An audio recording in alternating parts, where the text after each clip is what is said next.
surga. Bapa yang kami kenal dan kami sembah hanya di dalam nama Tuhan Yesus Kristus, Allah yang baik, Allah yang dahsyat, Allah yang luar biasa. Kami bangga mempunyai Allah seperti Engkau Tuhan. Amin. Kami percaya Tuhan, kalau kami ada sampai saat ini Tuhan, ini semua karena kasih, anugerah, kemurahan dan kebaikan-Mu yang Kau nyatakan di dalam hidup kami masing-masing. Oleh karena itu kami bersyukur dan berterima kasih Tuhan. Dan kami mau tetap setia di hadapan-Mu. Apapun yang terjadi dalam hidup kami, Amin. kami mau tetap setia kepada-Mu Tuhan. Oleh karena pimpin hidup kami masing-masing Tuhan. Biar Allah Roh Kudus yang memampukan kami untuk senantiasa setia di hadapan-Mu. Sekarang tiba saatnya kami akan mendengar bagian daripada kebenaran firman-Mu. Berbicaralah kepada kami melalui mulut bibir hamba-Mu. Hamba-Mu yang tidak ada apa-apanya, hamba-Mu yang hina ini Tuhan. Urapi kami semua, urapi hamba-Mu untuk menyampaikan isi hati-Mu kepada jemaat-Mu yang ada di tempat ini. Terima kasih Bapa. Segala pujian, syukur, hormat, dan kemuliaan kami kembalikan kepada di dalam nama Bapa, Anak, dan Roh Kudus, dalam nama Tuhan Yesus Kristus kami sudah berdoa dan kami siap untuk mendengar firman Tuhan. Yang siap katakan sama-sama. Amin. Puji Tuhan, saya percaya kita semua yang ada di tempat ini semuanya dalam keadaan sehat walafiat. Amin. Amin. Kita bahagia karena Tuhan. Amin. Amin. Kita ada karena Tuhan. Mari kita sama-sama membuka kitab kita masing-masing. Di dalam Bilangan 6. Bilangan 6 ayat 22 sampai dengan ayat 27.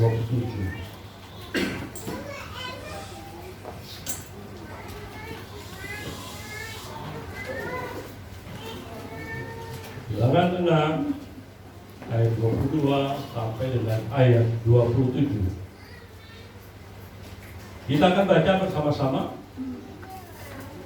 Pada hitungan ketiga kita akan bersama-sama membaca firman Tuhan ini dengan perikopnya ucapan berkat imam.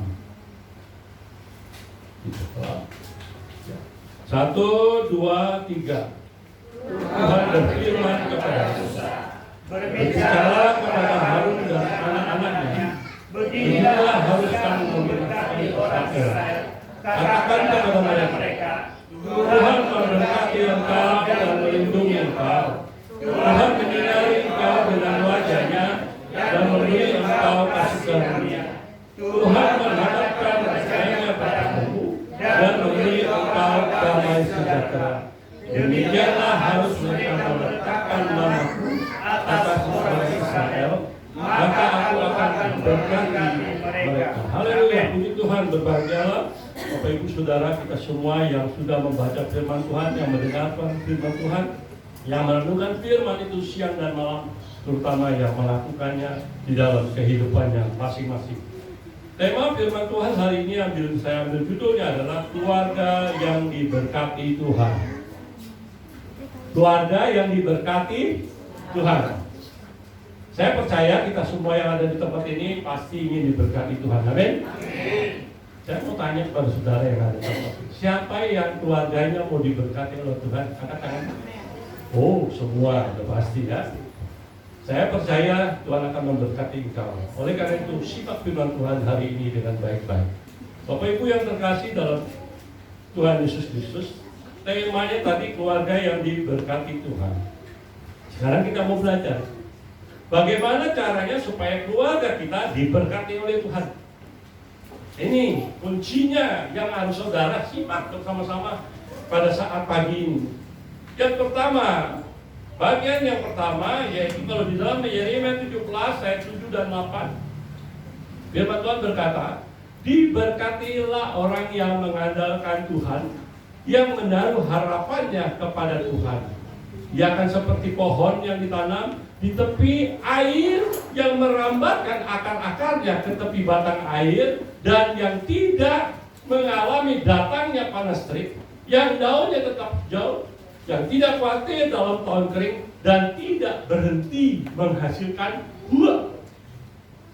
Jadi poin yang pertama, Bagaimana supaya keluarga Kristen, keluarga kita yang ada di tempat ini dan semua yang ada yang percaya kepada Tuhan diberkati oleh Tuhan? Yang pertama adalah harus apa? Mengandalkan Tuhan. Amin. Amin. Saudara mengandalkan Tuhan di tempat ini? Saya percaya pasti.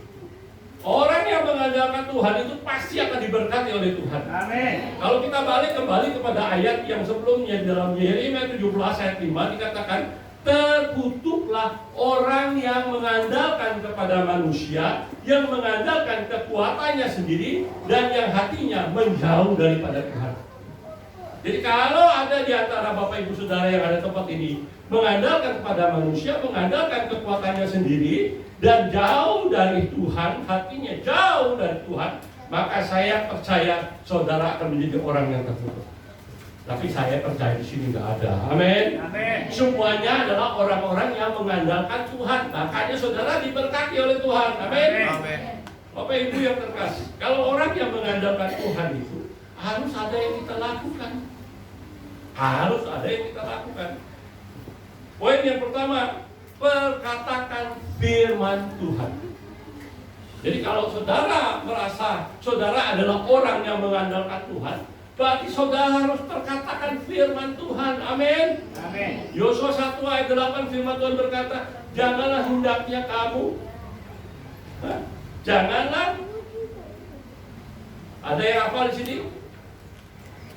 Janganlah engkau lupa memperkatakan kitab Taurat ini, tetapi renungkanlah itu siang dan malam, supaya engkau bertindak hati-hati sesuai dengan segala yang tertulis di dalamnya. Sebab dengan demikian perjalananmu akan berhasil dan engkau akan beruntung. Amin. Jadi harus memperkatakan firman Tuhan. Perkatakan firman Tuhan itu dengan sungguh-sungguh. Oleh karena itu saya ingatkan kepada kita yang ada di tempat ini, perkataan kita itu haruslah yang positif. Amin. Jangan yang negatif.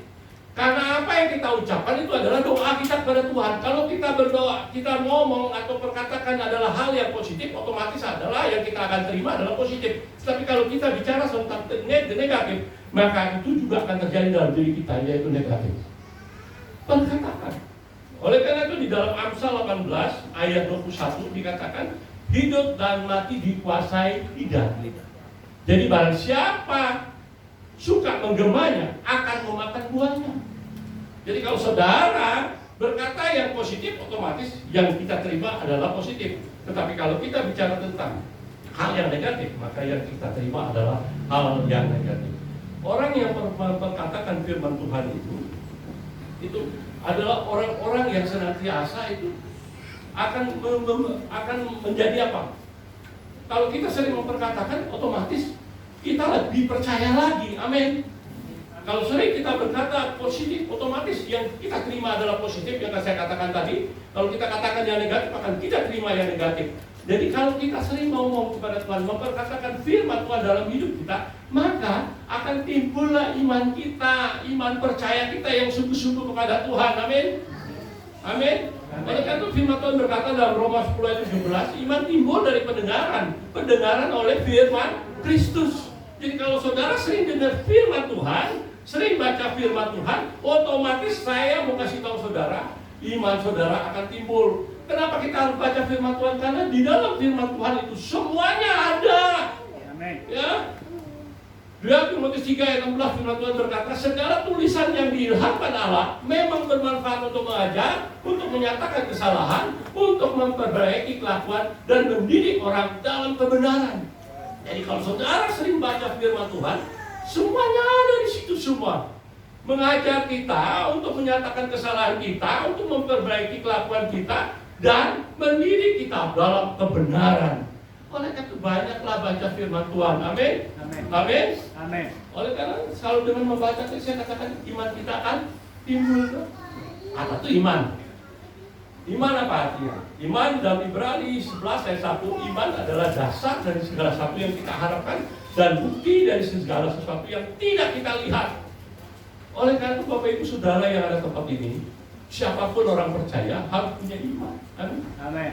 Kalau orang percaya tidak punya iman, itu tidak berkenan di hadapan Tuhan. Firman Tuhan berkata, Ibrani 11 ayat 6 bagian A dikatakan, Tetapi tanpa iman tidak mungkin orang akan berkenan kepada Allah.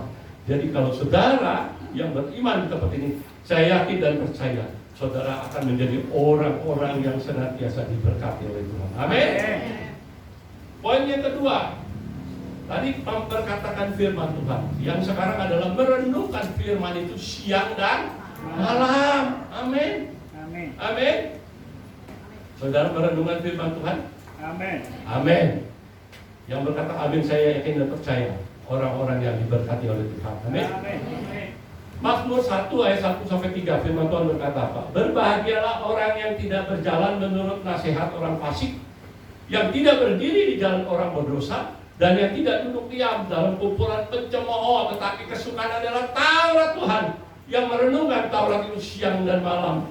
Ia akan seperti pohon yang ditanam di tepi aliran air, yang menghasilkan buahnya pada musimnya, dan yang tidak layu daunnya. Apa saja yang diperbuatnya berhasil. Amin. Jadi Bapak Ibu Saudara yang mengandalkan Tuhan pasti memperkatakan firman Tuhan yang positif selalu.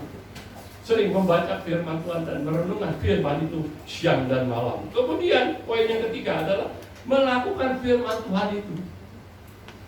Jangan hanya merenungkan siang dan malam.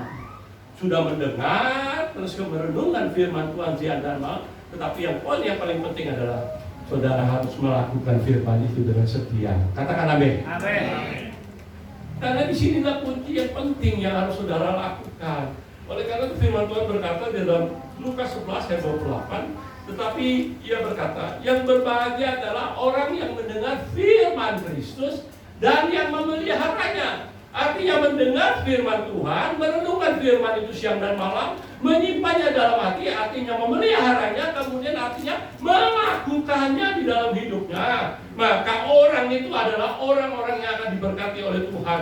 Amin. Yohanes 14 ayat 15 firman Tuhan berkata, jikalau kamu mengasihi aku, kamu akan menuruti segala perintahku. Kalau saudara mengasihi Tuhan, firman Tuhan jelas berkata, jikalau kamu mengasihi aku, kamu akan menuruti segala firman-Ku. Amin. Amin. Menuruti segala, jadi bukan firman Tuhan satu aja. Segala perintah-Ku, artinya semua perintah Tuhan harus kita turuti. Artinya kita adalah menjadi orang-orang yang mengasihi Tuhan. Amin. Amin. Bapak Ibu yang terkasih, saya ambil contoh orang-orang yang melakukan firman Tuhan dengan setia. Yang pertama adalah saudara kenal pasti yang namanya Nuh, Nabi Nuh, ya pernah tahu ya, Nabi Nuh itu orang yang sangat setia, sungguh luar biasa. Kalau saudara baca di dalam Kejadian pasal 6, 7, 8, 9 itu menjelaskan tentang Nabi Nuh.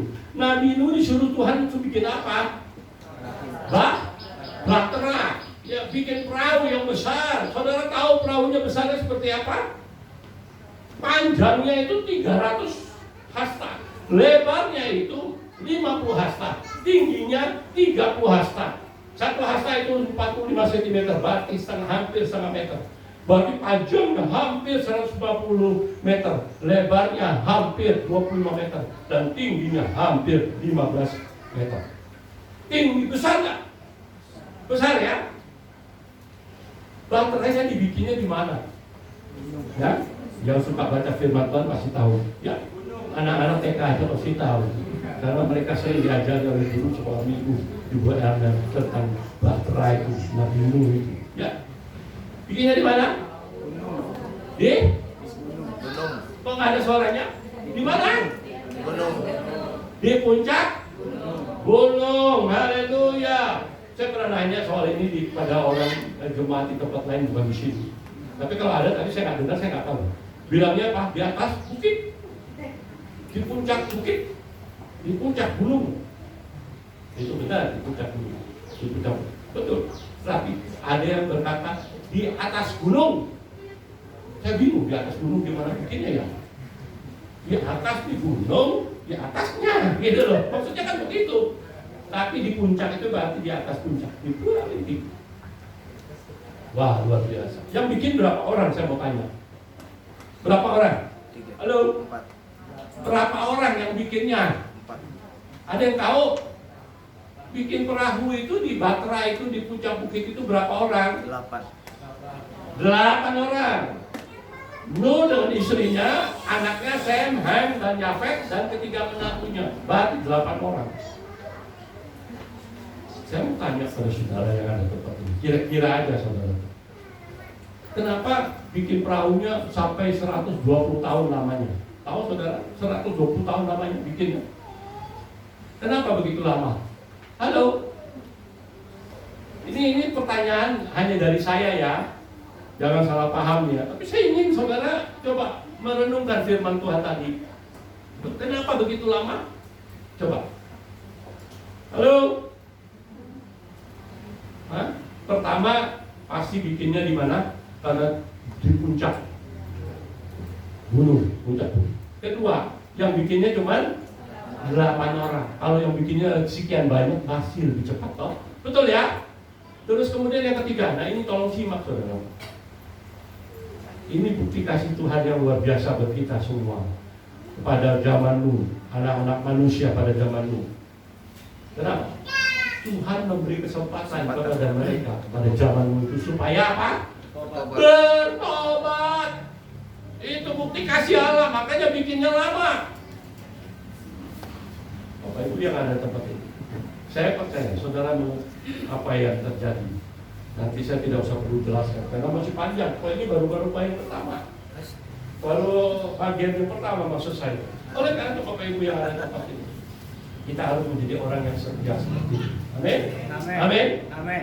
Yang kedua, siapa lagi? Saya ambil contoh banyak contohnya, tapi saya ambil contoh beberapa saja.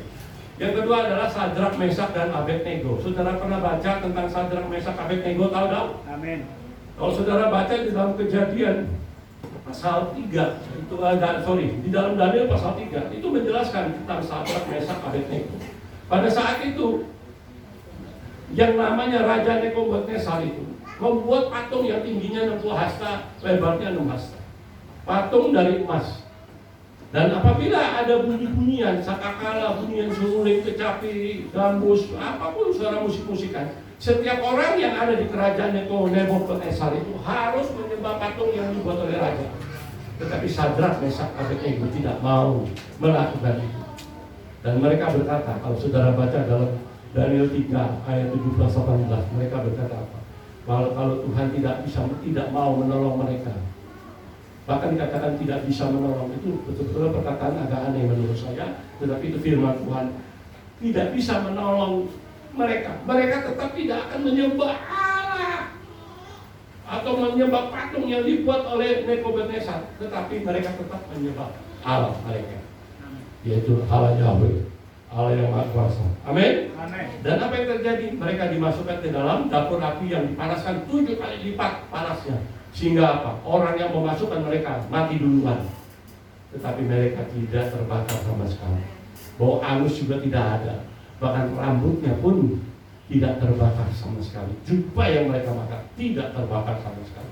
Itulah bagi orang yang setia, itu ada pertolongan dari Tuhan yang luar biasa. Amin. Kemudian Daniel kalau saudara baca Daniel 6, itu menceritakan Daniel juga orang yang sungguh setia. Daniel itu orang yang sangat hebat di kerajaan Darius. Raja Darius sangat sayang sama dia, sama Daniel. Karena apa? Dia punya hikmat yang luar biasa, punya kebijaksanaan yang luar biasa. Sehingga banyak pejabat-pejabat iri pada dia.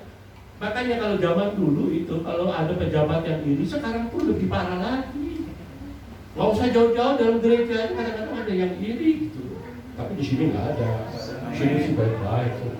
Ya, ada pejabat yang iri. Ya, mereka mencari kesempatan bagaimana caranya untuk mengetahui apa kesalahan Daniel. Karena tidak dijumpai kesalahan apapun dalam hidup Daniel. Lalu apa yang terjadi? Mereka melihat dan memperhatikan. Ternyata Daniel itu setiap hari 3 kali, pagi, siang, sore, dia pergi ke rumahnya, dia naik ke paling atas ke Soto, paling atas dengan tingkap terbuka ke Yerusalem, dan dia menyembah Allah 1 hari 3 kali, pagi, siang, sore. Nah, itulah kesempatan bagi mereka untuk mencari kesalahan Daniel. Oleh karena itu mereka membuat suatu rekayasa, membuat suatu hal yang harus diumumkan kepada seluruh kerajaan Darius, di mana dikatakan dalam firman Tuhan, Karena apa? Kalau setiap dalam 1 bulan ini tidak boleh seorang pun yang menyembah Allahnya atau kepada dewanya, kecuali kepada raja. Tetapi Daniel itu adalah orang yang luar biasa. Dia tidak mau, dia tetap pergi ke kemana? Ke rumahnya, naik ke soto yang paling tinggi dan menunggu tingkat terbuka menyembah Allahnya. Dan mereka akhirnya Daniel ditangkap. Itulah kesalahan Daniel sebenarnya, padahal itu bukan salah. Raja Darius merasa sangat sedih sekali. Karena Daniel adalah bawahan yang sangat disayanginya. Tapi apa yang dibuat? Karena dia sudah mempertandatangani apa pernyataan itu. Rekayasa yang sudah dibuat oleh pejabat-pejabat yang lain yang iri itu, dia sudah tanda tangan. Jadi dia tidak mau harus melaksanakan itu. Dimasukkanlah Daniel ke gua singa. Tetapi singa sama sekali tidak mau menerkam. Saya percaya singa waktu dekat Daniel itu dia gesek-gesek, teman. Tidak mau. Menerkamnya, menggigitnya apalagi, tidak mau sama sekali. Akhirnya Daniel lihat baru disuruh keluar Daniel. Kemudian pejabat yang ini dimasukkan ke dalam gua singa. Apa yang terjadi? Belum sampai ke singa itu sudah ditakam langsung oleh singa. Dahsyat orang yang setia melakukan firman Tuhan. Ada pertolongan Tuhan yang sangat luar biasa. Amin. Amin. Jadi apapun yang terjadi dalam hidupmu masing-masing, saya mau ingatkan kepada kita semua. Saya merinding, merinding. Tak tahu apa maksud Tuhan. Saya percaya, saudara yang ada di tempat ini, apapun yang terjadi dalam hidupmu, jangan sekali-kali tinggalkan Tuhan Yesus Kristus. Amin. Tetap setia sampai mati. Amin. Karena firman-Nya berkata di dalam Wahyu 2 ayat 10 bagian B dikatakan, hendaklah engkau setia sampai mati dan aku akan mengaruniakan kepadamu mahkota kehidupan. Jadi setialah. Tidak usah takut dalam hidupmu masing-masing. Saya percaya saudara akan diberkati oleh Tuhan. Yang pertama adalah saudara harus mengandalkan Tuhan. Amin. Yang kedua sekarang. Di dalam Matius 25 ayat 14 sampai 30, saya nggak akan bacakan semuanya. Firman Tuhan ini karena terlalu panjang. Tetapi saya mau ingatkan kepada kita semua yang ada di sini. Di sini dijelaskan kepada kita. Di dalam Matius 25 ayat 14 sampai 30 itu menceritakan tentang talenta. Bapak Ibu yang ada di tempat ini, firman Tuhan berkata, hal kerajaan surga seperti seorang tuan ataupun seorang yang mau pergi ke luar negeri. Kemudian dia panggillah hamba-hambanya untuk dipercayai talentanya, masing-masing dengan kesanggupannya masing-masing. Ada yang dikasih 5 talenta, ada yang dikasih 2 talenta, dan ada yang dikasih 1 talenta. Kemudian tuannya itu pergi ke luar negeri. Yang 5 talenta mengembangkan talentanya menjadi 10, 5 plus 5. Yang 2 talenta dikembangkan menjadi tambah 2 menjadi 4. Yang 1 talenta disimpan di dalam tanah. Karena dia takut tuannya itu adalah orang yang jahat, katanya orang yang cepat marah, cepat kalau sampai hilang, maksudnya begitu. Kalau talentanya. Kemudian apa yang terjadi? Pada waktu tuannya kembali, kemudian dia panggillah semua hamba-hamba yang sudah dipercayai talentanya. Kemudian ditanya satu persatu. Saya singkat saja. Yang 5 dan 2 ditanya pada waktu mengembangkan buah. Apa yang dikatakan oleh tuannya? Sungguh baik perbuatanmu, hambaku yang setia, dan engkau setia dalam perkara kecil, maka aku akan menambahkan dengan perkara yang besar. Haleluya. Masuklah dalam kesukaan. Tetapi yang 1 talenta karena dikumpulkan ke dalam tanah, apa yang dikatakan oleh tuannya? Hamba yang jahat dan malas, dilemparkan ke tempat-tempat yang kegelapan yang ada dalam rangkap dan tetapi. Bapak Ibu yang terkasih dalam Tuhan Yesus Kristus, saya ingatkan kepada kita semua, untuk kita diberkati, keluarga kita diberkati oleh Tuhan. Yang kedua adalah kita harus setia dalam perkara yang kecil. Amin. Tuhan itu memberi kepada kita talenta itu masing-masing sesuai dengan kesanggupan kita masing-masing. Jadi kalau memang kita tidak sanggup, Tuhan juga nggak akan berikan buat kita. Tuhan tahu apa yang kita lakukan itu sanggup atau tidak kita lakukan. Makanya Tuhan akan memberikan kepada kita sesuai dengan kemampuan kita masing-masing. Kalau talenta yang Tuhan sudah berikan kepada kita, terus kita mau kembangkan atau kita mau pergunakan dengan baik, artinya kita setia dalam perkara kecil, maka Tuhan akan menambahkan dengan talenta yang lain lagi kepada kita. Tetapi kalau kita tidak mau mengembangkan, tidak mau menggunakan talenta itu dengan baik, maka Tuhan akan mengambil talenta itu dari kita dan diberikan kepada orang lain.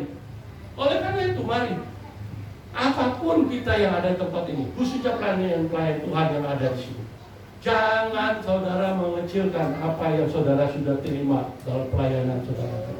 Amin. Jangan saudara ingin berpikir ingin menjadi seorang seperti pengorban seperti saya atau gembala. Tidak, karena talenta itu sudah diberikan Tuhan. Ada waktunya Tuhan buat kita. Kalau hanya sebagai asal penerima tahu, lakukan dengan benar.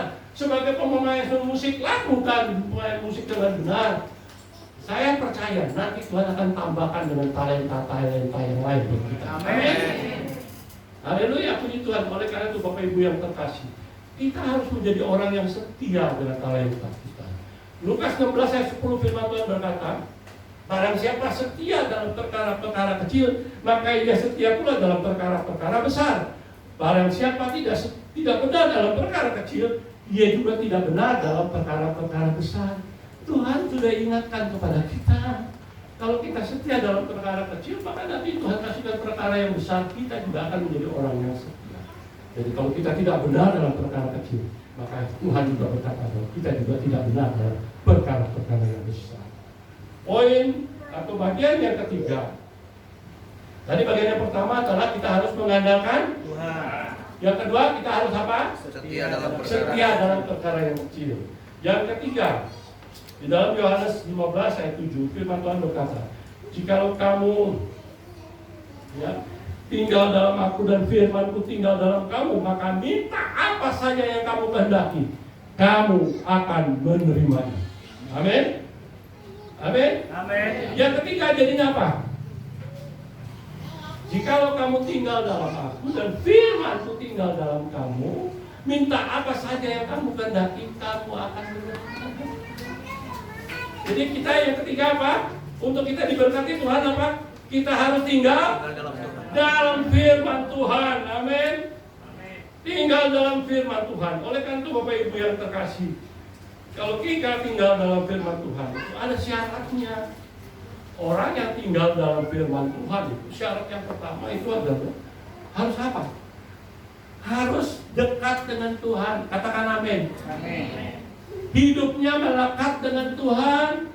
Amin. Firman Tuhan berkata Yakobus 4 ayat 8 bagian B dikatakan, mendekatlah kepada Allah maka ia akan mendekat kepadamu. Kalau kita dekat dengan Tuhan, maka Tuhan juga dekat sama kita. Amin. Amin. Kalau kita jauh dari Tuhan, maka otomatis Tuhan juga jauh daripada kita. Saudara mau dekat dengan Tuhan? Amin. Mau? Amin. Haleluya, puji Tuhan. Oleh karena itu Bapak Ibu yang terkasih dalam Tuhan, Yohanes 15 ayat 5, Tuhan memberikan suatu contoh kepada kita semua yang ada di tempat ini.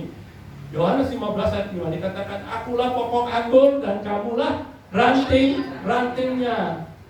Ya, barang siapa tinggal dalam aku dan aku dalam dia, ia berbuah banyak. Amin. Sebab di luar aku kamu tidak dapat berbuat apa-apa.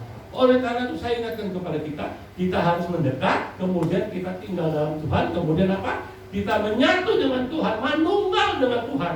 Otomatis apa saja yang kita lakukan, itu kita akan menjadi orang-orang yang diberkati Tuhan. Bapak Ibu yang terkasih, kalau kita ini adalah orang yang tinggal dalam Tuhan, berarti kita itu harus mau digembalakan oleh gembala agung kita, yaitu Yesus Kristus. Amin. Amin. Amin. Kita harus mau digembalakan. Banyak orang yang percaya pada Tuhan Yesus Kristus tapi tidak mau digembalakan. Maunya jalan dewe. Percaya, tahu nggak berjalan dewe? Karena Tuhan berkata loh kepada kita dalam Yohanes 10 ayat 14, akulah gembala yang baik. Aku mengenal domba-dombaku dan domba-dombaku mengenal aku. Dia kenal kita masing-masing pribadi masing-masing. Dia tahu apa yang menjadi masalahmu saat sekarang ini. Tuhan tahu. Oleh karena itu Bapak Ibu yang terkasih dalam Tuhan Yesus, kalau kita itu adalah mau digembalakan oleh gembala kita adalah kita tinggal dalam Tuhan dan kita mau mengenal gembala kita yang agung itu, maka otomatis kita mau digembalakan oleh Dia. Mau digembalakan oleh Tuhan. Amin. Kalau saudara digembalakan oleh Tuhan, itu semuanya aman. Percaya sama saya. Semuanya aman, tidak akan ada terjadi apa-apa. Dikatakan firman Tuhan, kalau saudara baca di dalam Matius 18 ayat 12, 14, di situ dijelaskan kepada kita. Ada seorang yang mengembalakan domba-dombanya, ada 100 dombanya, dia bawalah pergi ke tempat pengembalaan. Kemudian pada waktu sorenya dia mau pulang, itu dia bawalah domba-dombanya untuk pulang ke kandangnya. Dalam perjalanan dia lihat, dia hitung, ternyata dombanya tinggal 99, kurang 1. Ya, akhirnya apa yang dia lakukan? Dia kembali lagi, dia cari yang 1 itu. Yang 99 ditinggalkan di pegunungan, dia cari sampai ketemu. Pada waktu ketemu dengan dombanya yang hilang itu, dia sangat sukacita, dia sangat tahu. Lebih bahagia daripada yang 99 yang dia tinggalkan di pegunungan. Saya ingatkan kepada Bapak Ibu Saudara yang ada tempat ini, termasuk saya. Tuhan Yesus Kristus itu sebagai gembala agung kita. Dia tidak mau kita menjadi orang yang tersesat, orang yang hilang. Amin. Amin. Amin. Oleh karena itu kita mau digembalakan oleh Dia. Mazmur 23 ayat 1 sampai 3 firman Tuhan berkata, Akulah Galaku, Tuhan adalah gembalaku, takkan kekurangan aku. Ia membaringkan aku di padang rumput yang hijau. Ia membimbing aku ke air yang tenang. Ia menyegarkan jiwaku. Ia menuntun aku ke jalan yang benar oleh karena namanya. Sekalipun aku berjalan dalam lembah kekelaman, aku tidak takut bahaya sebab Engkau bersamaku. Gadamu dan tongkatmu itulah yang menghibur aku. Engkau menyediakan hidangan bagiku di hadapan lawanku. Engkau mengurapi kepalaku dengan minyak, pialaku penuh melimpah. Kebajikan dan kemurahan belakang akan mengikuti aku seumur hidupku, dan aku akan diam dalam rumah Tuhan sepanjang masa. Bapak Ibu yang terkasih dalam Tuhan Yesus Kristus, mari kita mau digembalakan oleh gembala agung kita, Tuhan Yesus Kristus. Poin yang pertama itu bagian yang pertama apa? Kita harus mengandalkan Tuhan. Yang kedua, kita harus setia dalam perkara kecil. Yang ketiga, tinggal di dalam firman Tuhan. Dan yang keempat, ada ucapan syukur. 1 Tesalonika 5 ayat 16-18 firman Tuhan berkata, bersukacitalah senantiasa, tetaplah berdoa, mengucap syukurlah dalam segala hal, karena itulah yang dikehendaki Allah di dalam Yesus Kristus bagi kamu, bagi kita semua. Amin. Poin yang ke ayat 18 dikatakan, mengucap syukurlah dalam segala hal. Ingat, dalam segala hal. Karena itulah yang dikehendaki Allah dalam Kristus Yesus bagi kamu, bagi kita semua yang ada di tempat ini. Jadi yang poinnya, bagian yang keempat, kita harus apa? Mengucap syukur. Ada ucapan syukur. Amin. Amin. Harus ada ucapan syukur. Memang kita masih hidup dalam dunia yang fana ini. Masih hidup dalam dunia yang fana ini. Masih banyak tantangan persoalan yang kita hadapi. Betul? Betul? Firman Tuhan berkata ayat 7 ayat 1 dikatakan, bukankah manusia harus bergumul di bumi ini dan hari-harinya seperti hari-hari orang upah. Jadi kita itu setiap hari harus bergumul di dalam hidup ini. Amin. Amin. Dikatakan seorang penulis Robert Fuller berkata apa? Masalah tidak pernah berhenti dalam hidup ini, tetapi orang itu akan berhasil kalau dia mempunyai semangat iman. Jadi Bapak Ibu Saudara yang ada tempat ini, kita harus bergumul, hari lepas hari kita harus bergumul. Saya mau sedikit memberikan suatu ilustrasi tentang kehidupan keluarga. Maaf kalau mungkin ada yang tersinggung di tempat ini, saya minta maaf. Tapi saya mau jelaskan kepada saudara yang ada di tempat ini. Sekarang ini kehidupan keluarga banyak yang mengalami depresi. Ya, bahkan keluarga-keluarga Kristen mengalami depresi. Sehingga hubungan antara suami istri itu itu nggak harmonis lagi. Sudah tidak harmonis lagi. Oleh karena itu perlu saya kasih tahu kepada saudara yang ada di tempat ini. Saya menyampaikan kepada kita bahwa pernikahan tidak ada yang namanya pernikahan itu tanpa adanya konflik. Jangan berpikir orang Kristen tidak pernah konflik antara suami istri. Jadi tidak ada jaminan bagi orang itu kalau dalam pernikahan yang tanpa konflik. Konflik pasti akan terjadi dalam kehidupan. Dalam penyesuaian diri kita dengan antara suami dan istri, itu akan timbul konflik. Kadang-kadang ya maaf kata ya, suami marah, istri itu bukannya diam, mendengar, gitu enggak. Tapi membantah. Akhirnya apa? Ribut. Sebaiknya kalau yang lagi seorang lagi marah itu, kita tuh dengar orang itu marah. Jangan dibantah. Karena kalau orang lagi marah itu biasanya itu kalau orang lagi marah itu pasti ada sesuatu yang mau diucapkan. Mungkin dia kesal, mungkin dia tahu ada sesuatu yang tidak benar dari pasangannya, dia marah. Kita yang menerima kemarahan itu jangan langsung frontal, jangan dilawan, tidak ada artinya. Pasti berantem, ujung-ujungnya pasti berantem. Saya kasih tahu kan, namanya itu kan di dalam kehidupan keluarga itu kadang-kadang kan memang terjadi sesuatu hal yang tidak kita inginkan. Artinya apa? Tidak ada yang namanya kan kita menghadapi pergumulan tuh. Apalagi musim keadaan pandemi sekarang ini. Maaf, saya kasih tahu saudara, penghasilan kita kan berkurang, sudah enggak? Ada yang bilang enggak? Saya yakin dan percaya penghasilan kita juga berkurang. Dalam rumah tangga hasilnya akhirnya karena uangnya kurang, kadang-kadang itu uang dipergunakan itu kadang-kadang benar-benar harus diperhitungkan. Oleh karena itu kadang-kadang ya, maaf katanya, di dalam kehidupan suami istri itu kadang-kadang terjadi yang namanya kesalahpahaman. Kalau udah kesalahpahaman terjadi itu masing-masing mau mencari pembenaran. Aku yang benar, kamu nggak boleh begitu. Wah, ribut deh. Saya ingatkan pembenaran itu tidak benar itu. Tidak benar, tidak perlu cari siapa yang salah, siapa yang benar.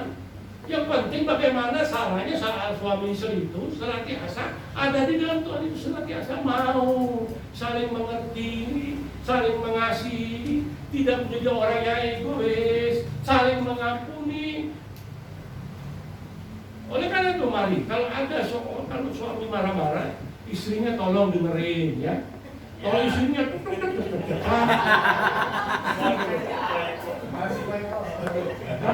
Ada amat Pak Eko. Ya, dengerin. Jangan dibantah. Sebaliknya. Saya tanya sih gitu. Saya tadi nggak dengar dia ngomong. Bapak jawab apa saya nggak dengar. Bapak jawab Ya. keras ya. Oh dia bilang jawaban ya. Oh ya. Ya. Berarti betul ya. Sorry ya. Kita sharing ya sedikit ya. Saya bukan berarti lebih hebat dari kalian. Saya sama Tuhan juga kadang-kadang suka marah sama istri saya juga. Benar. Maaf, saya umurnya 68 ya. Istri saya itu udah 70. Lebih tua 2 tahun. Ya. Kalau istri saya itu sekarang ini kondisinya maaf ya. Saya juga sedih banget gitu. Sedihnya bukan karena apa? Dia punya ingatan, daya ingatnya sudah mulai berkurang. Kalau saya udah mulai tua ini, kuping saya sebelah kiri udah kurang bisa mendengar. Makanya tadi Bapak bilang ya tadi, saya nggak dengar apa yang dia omongin karena sebelah kiri gitu, nggak dengar gitu. Kalau istri saya itu sekarang ini daya ingatnya udah berkurang. Jadi kalau ngomong sama istri saya itu bisa pagi sore, pagi siang sore. Ntar kalau dia ngomong sama saya, dia kasih tahu, Pak, Papi, ini begini loh ya. Ya oke. Nggak lama ketemu lagi, Papi, ntar begini ya. Ntar sore, dia Papi ini begini ya. Saya kan kadang-kadang, ya namanya kita manusia ya. Ngomongnya diulang-ulang terus gitu, kayak kadang-kadang kesel juga ya. Benar nggak? Saya mau tanya, ya kesel nggak? Oh, kesel. Saya kan manusia, bukan dewa. Jadi kadang-kadang doanya kesel juga. Aduh, ampun deh. Tapi saya pikir, aduh Tuhan, ampuni saya, Tuhan beri kesabaran untuk saya Tuhan, supaya saya nggak emosi, nggak marah gitu. Tapi kalau tiap hari, marah juga. Tiap hari begitu. Masak, manasin sayur, masak. Tolong dijaga, jangan dikendalin. Nah, taunya makanannya udah gosong. Airnya direbus untuk mandi, airnya kering. Aduh, saya bilang ampun. Jadi saya mau nggak mau saya harus liatin gitu.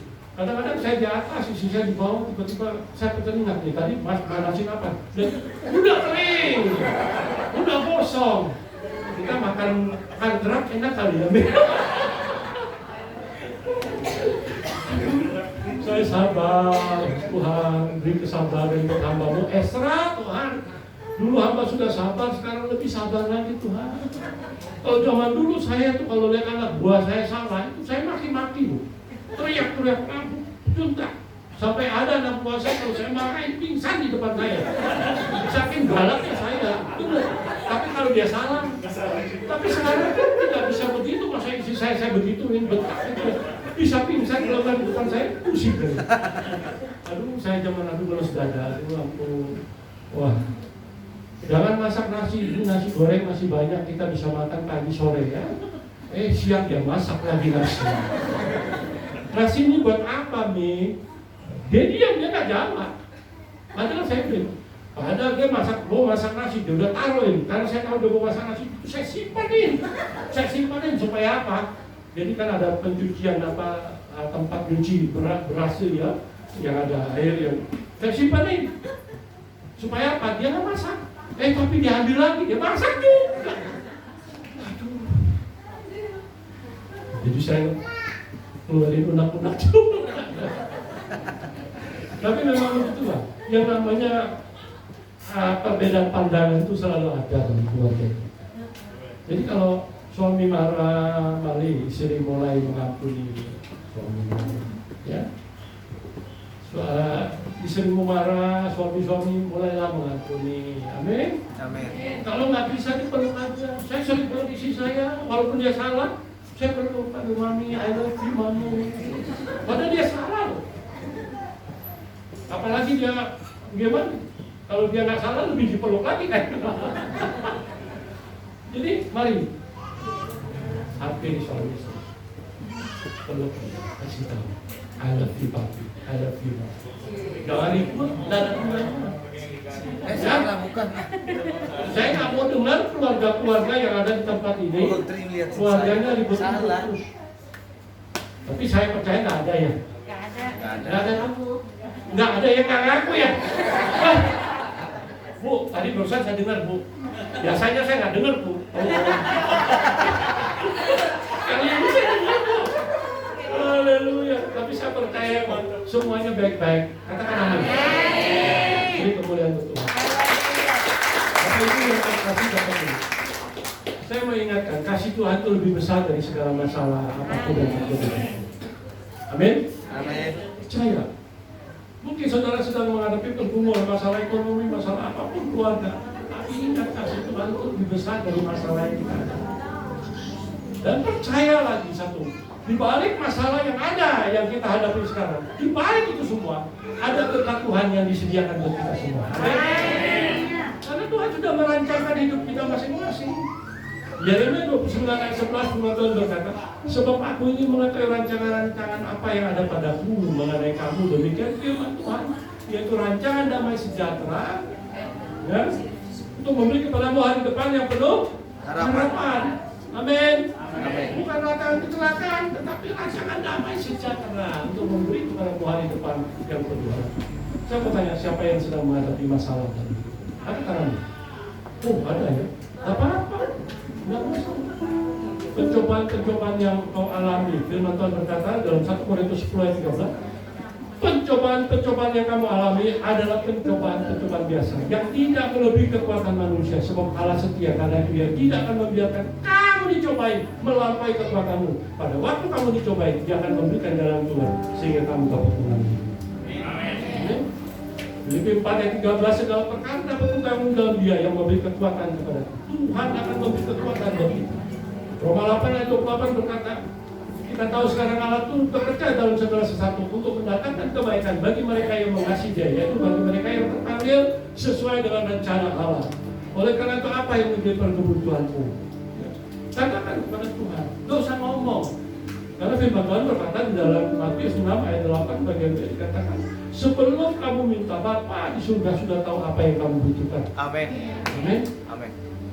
1 Korintus 2 ayat 9, apa yang tidak pernah dilihat oleh mata, tidak pernah didengar oleh telinga, dan tidak timbul dalam hati manusia, itu semua disediakan Allah bagi mereka yang mengasihi Dia. Amin. Oleh karena itu Bapak Ibu yang ada di tempat ini, saudara mau diberkati Tuhan. Ada poin-poin yang harus saudara lakukan. Yang pertama adalah saudara harus apa? Mengandalkan Tuhan. Yang kedua saudara harus apa? Setia dalam perkara kecil. Ya. Yang ketiga, tinggal dalam firman Tuhan. Yang keempat, Pada ucapan syukur. saya percaya Tuhan akan memberkati. Amin.